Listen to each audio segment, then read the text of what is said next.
একটা কথা না বললেই নয়, থরস অফ বিল্লাল একটা ভণ্ড, একটা প্রতারক। কেন বললাম? সোশ্যাল মিডিয়ায় আপনারা দেখতেই পারতেছেন থরস অফ বিল্লালের কিছু ইতিহাস। থরস অফ বিল্লাল একজন অহংকারী মানুষ, তার অহংকারের শেষ নেই। আসলে আল্লাহ ভালো মানুষকে কিছু দেয় না, যারা খারাপ, যারা অহংকারী, যারা বদমেজাজি, তাদেরকে আল্লাহ উপরে ওঠায়। সেজন্য সেই ধারাবাহিকতায় কিন্তু থরস অফ বিল্লালকে আল্লাহ উপরে উঠাইছে। আপনারা কিন্তু সোশ্যাল মিডিয়ায় ইতিমধ্যে দেখতেছেন থরস অফ বিল্লালের সাথে দেখা করতে গেলে তার টাকা দিতে হয়, তার সাথে একটা ভিডিও করতে গেলে তাকে 10,000 টাকা দিতে হয়, তার টাইম কিনে নিতে হয়।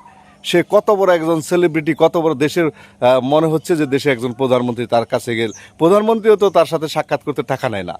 কি আর বলবো, সে একটা বই লিখছে, জাস্ট কিছু ছন্দ লিখছে, মানুষ ওইটা দিয়ে হয়তো ভিডিও বানাতে পারবে। যারা নতুন নতুন কন্টেন্ট ক্রিয়েটর আছে তারা হয়তো ভিডিও বানাতে পারবে। সেই বইটা সে বিক্রি করতেছে 1,000, এখন বিক্রি করতেছে আবার 1500। কিছু কিছু পেজে দেখলাম যে 1500 বিক্রি করতেছে। ওই বইতে কি আছে অনেকে কিন্তু তুলে ধরছে, আমি সেটা তুলে ধরতে চাই না। আমি জাস্ট বলতে চাই জনগণের সাথে, এই ভক্তদের সাথে, তার ভালোবাসার মানুষদের সাথে সে প্রতারণা করতেছে, সেজন্য তাকে প্রতারক বললাম এবং কি তাকে ভণ্ড বললাম। সে এত কিছু করতেছে, যেখানে যাইতেছে তার টাকা ছাড়া কিছু, সে সোশ্যাল মিডিয়াকে বিক্রি করে খাচ্ছে। আর কি বলবো, বাড়তি কিছু বলতে চাই না। কারণ হচ্ছে এই থরস অফ বিল্লালকে নিয়ে আমিও কিন্তু অনুপ্রেরণার আরেক নাম থরস অফ বিল্লাল ভাই ভিডিও বানাইছিলাম। তখন কিন্তু ভাবছিলাম যে এই থরস অফ বিল্লাল ভাই সত্যি একজন অনুপ্রেরণা, তার অনুপ্রেরণায় এত কন্টেন্ট ক্রিয়েটর হইতেছে বা আমরা এগিয়ে যেতে পারবো। কিন্তু এখন যা দেখতেছি এই থরস অফ বিল্লাল, সে কিন্তু অনুপ্রেরণা নয়, সে জনগণকে বাস দিতেছে, বাস।